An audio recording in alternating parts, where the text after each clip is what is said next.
Traeger comes from my father, who came from Germany, and my mother, who was Irish. So you put a German and an Irish together, you got yourself something. I had 8 brothers and 1 sister. My dad was a blacksmith, and we grew up in a house next door to where the blacksmith shop was. Mount Angel, it was basically a German community, totally German community. It was started here in the early 1800s and was called Engelberg. And then there was monks that came from Germany that started the Benedictine monastery, which is where I went to school.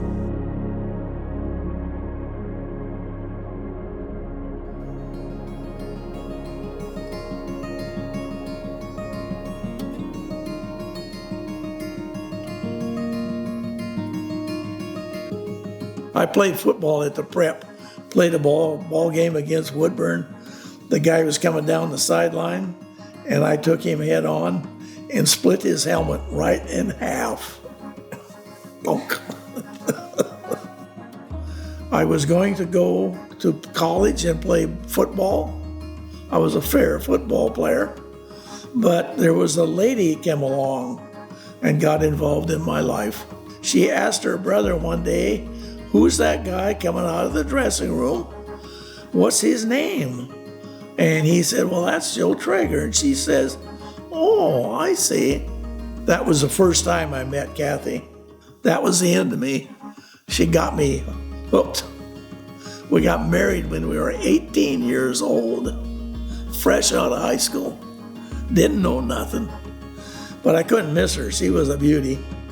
When we first got married, we lived in an apartment. It was above a plumber's shop. We had our son Randy, and we lived in that little apartment. One day, an older couple come and they said, "We think that you need a house." What? "Yes, we think you need a house. Come with us." So we went to down the other side of town, and there was a little house, and he said, "This used to be a chicken coop." But he said, "You can see it's a house." And it was $1,700 for the place, and it's $25 a month. And don't worry if you can't make the payment, that's okay. Would you like to do that? Well, yes, we'd like to do that. Okay. And that's how things went for us. It was really strange.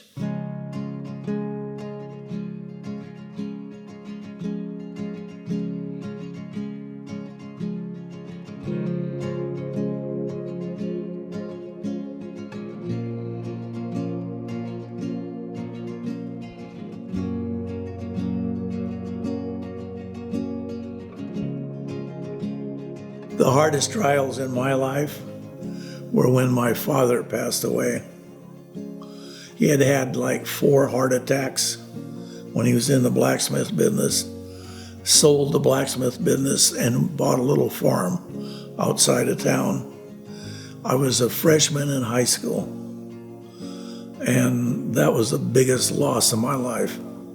I had a hard time picking it up, but I kind of stepped into the job. I started milking the cows. We had 16 cows. I milked those cows morning and night, every day, and fed the pigs and all the rest of the farm chores. I remember the day that my dad passed away. I loved to hunt. I pheasant hunted a lot.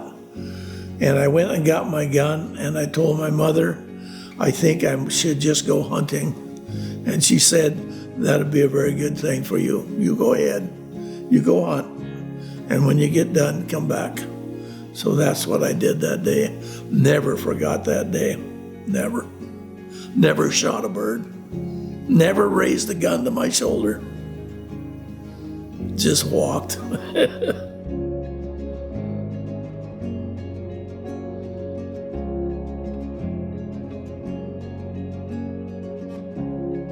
We had a daughter that was born. Her name was Kimberly. And she was just fine. She was number 6 out of the line of kids. But she got to a point where she couldn't walk and she couldn't talk. And she's only like 2 years old. And we started out with doctors, and we went to several different doctors. No one could figure it out, but nothing come of it for several years. And then all of a sudden there was a Dr. Retz from Sweden, and he figured it out. We had her for 41 years. Kim stayed with us, and we missed her even years after. My wife, same way. We would all of a sudden think I'd be out working. I'd think, I got to go home and check on Kim. I got to go home and check on Kim. Or we'd come home and look and say, well, where's Kim? She ain't in her chair. Took a long time, but we loved her to the max. And she was one of the things in my life that put me down the trail, because I knew what it's like to have a handicapped child. And it just put something in me. I turned very charitable to people. I really did. It just turned me. So, and of course I had a wife that was twice as strong as me, because she handled it all day. She was here all day, every day. I was gone to work and come back home, and I go on to work and go back home. Have a fire, go to a fire. She's still here. So that was what really, really kept us together.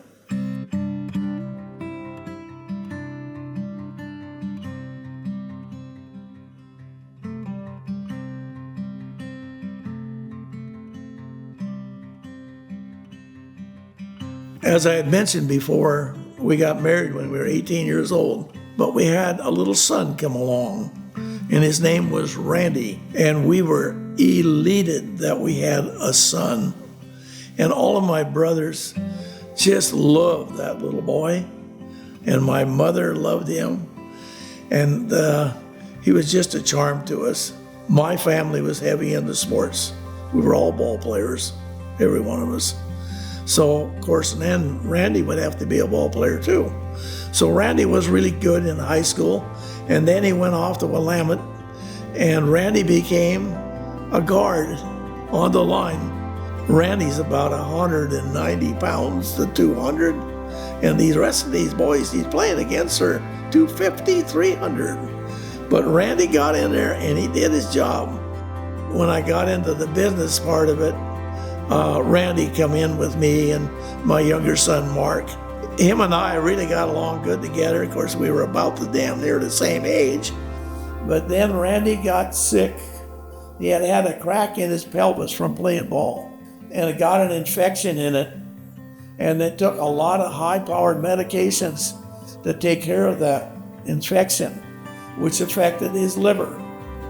Well, then he fought the liver problem on, and then he finally got a transplant ordered for him. We were so excited. He was going to get a liver transplant. Well, he got a liver transplant. The only problem was the next day we were notified that the liver that they gave him had melanoma cancer in it. I mean, what a heartache. But Randy fought that on, and they tried, and then he finally passed away. But Randy was a man of his own.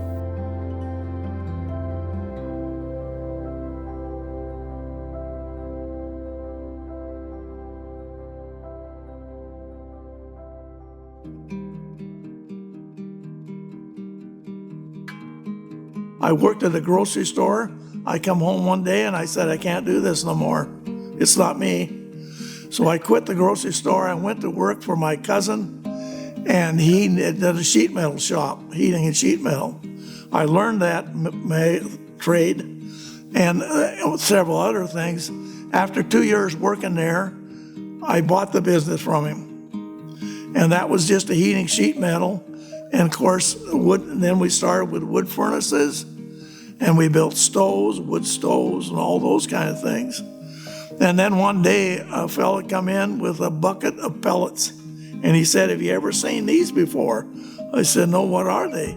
I said, is it rabbit food? And he said, no, they're wood pellets. I said, well, that's interesting. So I put them in my furnace, and they didn't burn very good.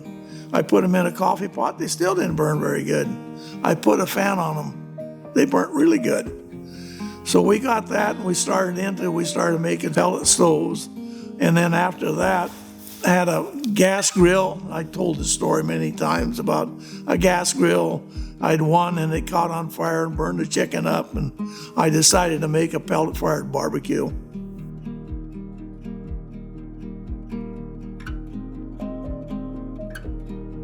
This building is part of an old dairy facility, and the abbot from the monastery called me one day and said, "Joe, you look like you need more space. I've got this old barn. We're thinking about tearing it down. Come and take a look." So I come up and took a look. The whole barn was full of cow manure, this deep, the whole facility. I told my wife I thought we could do this, and she said, "You're nuts." I don't know how many hundred bales of manure were taken out of here, but many, many loads. And we got it set up and got started manufacturing here, making barbecues. We started with about 10 people, and we got it all the way up to 60 people before we were done here. And the boys all worked in the business, and that's what made it go. I'm sure they're hard workers, very talented. Randy, the oldest, was very talented in business management and advertising, and he started out with a monthly newsletter. It was called Smoke Signals, and that would be sent out to all the customers and dealers every month. And he put all the information in there about what we're doing, how we're doing, and all those things. Mark was like me. He's a metal worker. Mark was an excellent metal worker. He managed the plants, he helped design the products, and did all that. But over the years, we were very blessed to have seemed like things just fell into place. This barn facility fell into place. I mean, who could imagine that? But it just fell into place, and we would never made it without it. So that's the kind of things that happened to us. And through our entire life up to my age, many, many things just fell into place. Yeah, we worked hard, but God put things in our place, and we come through it very, very well.